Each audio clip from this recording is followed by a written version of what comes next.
নতুন official Facebook account চালু করা হয়েছে প্রধানমন্ত্রীর দপ্তর থেকে। অ্যাকাউন্টটির বায়োতে বলা হয়েছে এটি প্রধানমন্ত্রীর কার্যালয়ের অফিসিয়াল ফেসবুক পেজ, যেখানে ভেরিফাইড আপডেট শেয়ার করা হবে।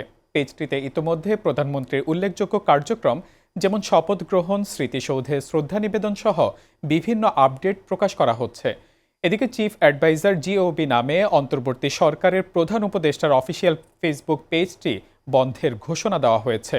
আজ পেজটি থেকে প্রকাশিত এক পোস্টে জানানো হয় পেজটি আর সক্রিয় থাকবে না। গত 18 মাসে সকলের সহযোগিতা ও সমর্থনের জন্য পেজটির অনুসারীদের ধন্যবাদ জানানো হয়। পেজটি 14 আগস্ট 2024 সালে খোলা হয়েছিল এবং এর অনুসারী প্রায় 44 লাখেরও বেশি। এর আগে গতকাল জাতীয় সংসদ ভবনের দক্ষিণ প্লাজায় প্রধানমন্ত্রী হিসেবে শপথ নেন তারেক রহমান।